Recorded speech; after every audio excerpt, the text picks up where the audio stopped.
आज हम जानने वाले हैं इस संसार की सबसे पहली प्रेम कहानी के बारे में, जिसमें न कोई शर्त थी, न कोई बंधन, बस एक दृढ़ता थी, एक श्रद्धा थी। इस कहानी में रंग भी है और दुख का संग भी। यह है शिव और सती की अमर प्रेम कहानी, जिसमें प्रेम है, त्याग है और अंत में एक नई शुरुआत है। तो आइए जानते हैं इस महान प्रेम कथा को, सती कथा को। सती!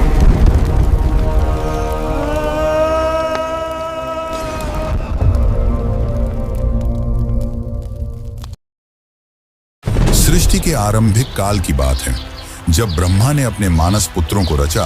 उन्हीं में से एक थे दक्ष प्रजापति, अत्यंत बुद्धिमान परंतु उतने ही अहंकारी। दक्ष को अपनी योग्यता, अपनी शक्ति और अपने सृष्टिकर्ता के कुल से उत्पन्न होने का बड़ा अभिमान था। उसने वर्षों की तपस्या की और देवताओं से वरदान पाए संतान की प्राप्ति के लिए। उसकी यह तपस्या रंग लाई और उसे एक अत्यंत दिव्य कन्या की प्राप्ति हुई, वही जिसे हम आज देवी सती के नाम से जानते हैं। सती का जन्म किसी साधारण कन्या की भांति नहीं हुआ था। उनका स्वरूप स्वयं शक्ति का अंश था। कहते हैं वह स्वयं आदि शक्ति का अवतार थी। दक्ष को अपनी पुत्री पर गर्व था, लेकिन साथ ही उसके मन में एक अभिलाषा थी कि वह अपनी इस कन्या का विवाह किसी महान देवता, किसी वैभवशाली राजकुमार या किसी प्रतिष्ठित गृहस्थ से करेगा। उसे यह कल्पना भी नहीं थी कि उसकी पुत्री का हृदय वहां बन चुका है, जहां वैभव का कोई मोल नहीं, जहां वैराग्य ही आभूषण है, भगवान शिव। देवी सती बचपन से ही विचित्र स्वभाव की थी। अन्य कन्याओं की तरह ना तो उन्हें श्रृंगार में रुचि थी, ना ही राजसी जीवन की भव्यता में।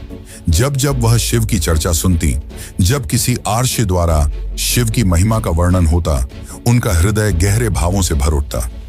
शिव जो श्मशानवासी हैं, जो मृग चर्म धारण करते हैं, जो भस्म रमाते हैं और सर्पों को आभूषण की तरह पहनते हैं। आम कन्याओं के लिए यह भय का कारण होता, पर सती के लिए यही शिव उनके अंतर्मन में बस चुके थे।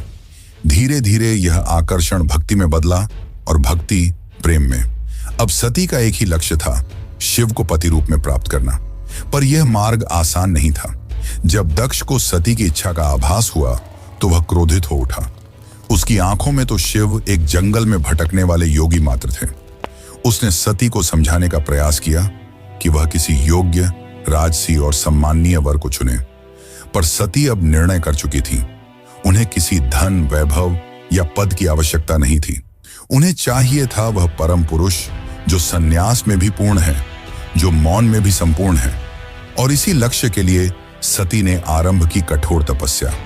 पर्वतों की गुफाओं में प्रचंड वायु और वर्षा के बीच सती ने भोजन तक त्याग दिया। उन्होंने पृथ्वी पर बैठकर खुले आकाश में बिना निद्रा के केवल शिव के ध्यान में लीन रहकर दिन, सप्ताह और महीनों का तप किया। देवताओं तक को आश्चर्य हुआ कि एक कन्या इतनी कठोर तपस्या कैसे कर सकती है। और जब उनकी तपस्या की अग्नि ने त्रिलोक को प्रभावित करना शुरू किया, तब अंततः भगवान शिव ने उनकी भक्ति को स्वीकार करने का निर्णय लिया। पर यह तो आगे की कथा है। अभी तो एक पिता के अहंकार और एक पुत्री के समर्पण की टकराहट शुरू हुई है। जहां एक ओर दक्ष चाहता है कि सती उसके राजनैतिक सपनों की सीढ़ी बने, वहीं दूसरी ओर सती हर सांस के साथ शिव का नाम जपती है। यही संघर्ष इस प्रेम कथा की पहली चिंगारी है, एक ऐसी चिंगारी जो आगे चलकर एक भीषण अग्निकांड बन जाएगी। सती अपनी तपस्या में लीन थी। उनका एकमात्र उद्देश्य था शिव की प्राप्ति। अनंतः उनकी भक्ति से प्रसन्न होकर शिव प्रकट हुए। शिव मुस्कुराए और एक क्षण में वह उस तपस्विनी के समक्ष प्रकट हो गए। जैसे ही सती ने अपनी आंखें खोली, उनके सम्मुख खड़े थे वही जिनके लिए उन्होंने सब कुछ त्याग दिया था। शिव ने उनके तप, प्रेम और अटल श्रद्धा को देखा और कहा, हे देवी, तुम्हारा